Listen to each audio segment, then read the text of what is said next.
All right, sir. What could you tell me a little bit about what mobile training teams are and why leadership has decided to use them to help combat the problems of escalating force and civilian casualties?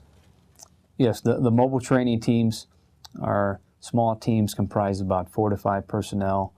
You have an officer, senior staff NCO, civilians, comprised of aviation backgrounds, ground infantry backgrounds, as well as coin operations. And these teams go out to the regional commands and subordinate units, and we share lessons learned, share best practices. We provide them with some of our lessons learned, as well as receive a lot of their great lessons learned and best practices. What we want to go out there and ensure is that the units are doing everything they possibly can to reduce civilian casualties. Our primary mission here is to protect the population, and we want to ensure that ISAF Joint Command is doing everything we possibly can to reduce that to the lowest possible level. And that's the primary purpose of the mobile training teams going out there. What observations are being brought back from the teams that might help coalition forces decrease the number of civilian casualties resulting from escalation of force? There's many observations out there from the Regional Command perspective, and each one has a unique case.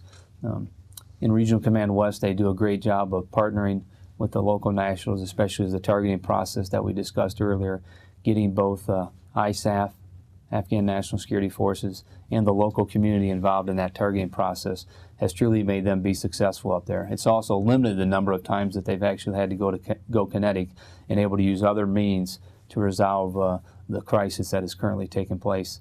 And down in RC South, their aviation task force have done a good job of showing restraint through show of presence, show of force missions.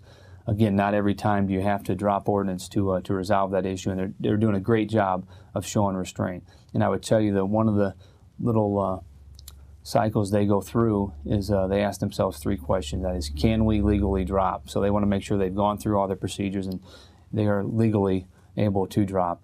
Should they drop? They got to take a look at the perspective of what's going down on the ground commander's environment now, and does the ground commander understand everything that's taken place?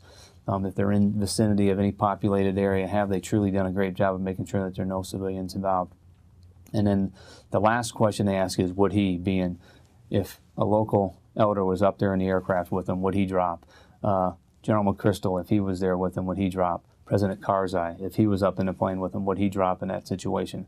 Again, do they have complete situational awareness and understanding of everything that's taken place on the ground that they feel comfortable dropping that ordnance? And we've seen a lot of restraint from the aviation forces down there, both rotary wing, fixed wing, as well as some of our unmanned aerial systems that conduct missions down there. So those are some great practices that we're bringing back.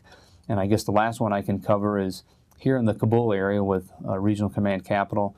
They've done a great job of partnering with the Afghan National Security Forces and the local population in their patrols in an exceptionally busy area.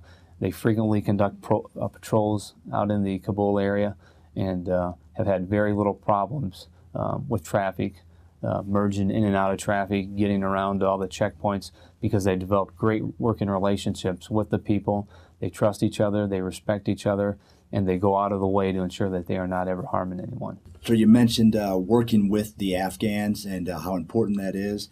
Are there other examples of how we're working with them?